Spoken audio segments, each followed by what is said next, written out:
From the settings section, we're going to go into this class info section.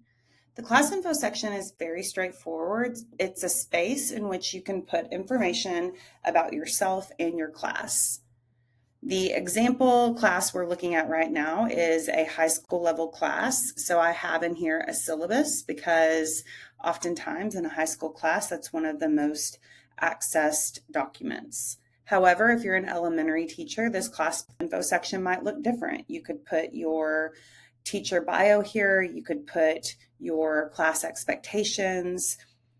Either way, whichever level you are teaching, it's a good idea to put your communication expectations in the class info section as well. To edit the class info section, you just click this edit icon up at the top right here. You can copy from another document and paste it in here if you already have something to put here, or you can go ahead and compose whatever you need or whatever you want to put in your class info section right here. Once you're ready, just click save and you're all set. Class info section is viewable by parents and by students if you're communicating with students through rooms. And so it's a very quick way for them to see whatever pertinent information you want them to see.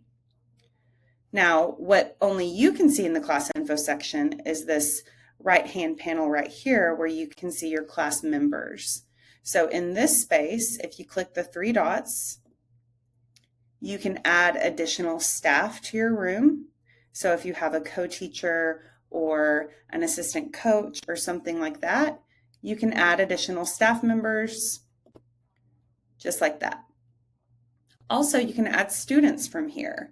So this would be if you had created a class manually and you needed to add additional students to that group or to that class. You'll see you can also remove students from a class. So if you hover over the student's name and see that little trash can icon, you just click on that and it will remove the student from your room.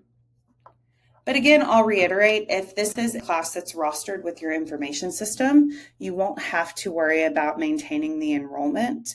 That's going to be already taken care of with that nightly data sync. Last thing I'll highlight here in the class info section, as I hover over my students, I can see their guardians that are nested underneath them. I can click hide guardians and get just my student list, but either way, when I hover, I can expand to see their guardians.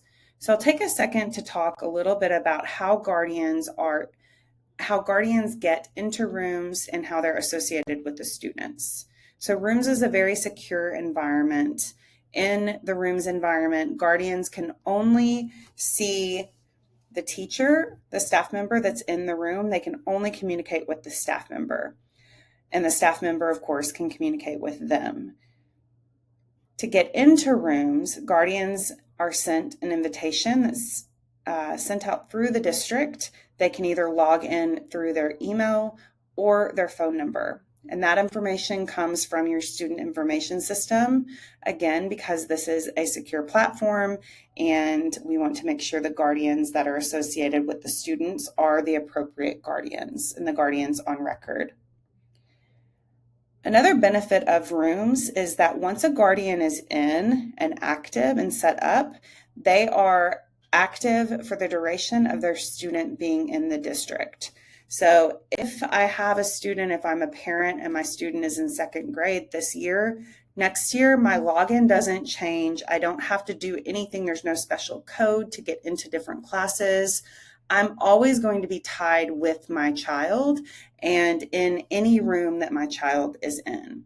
So year over year, rooms is going to get easier and easier for your parents to use because their login will stay the same. They'll just be moved up into whatever grade level classes their students are in.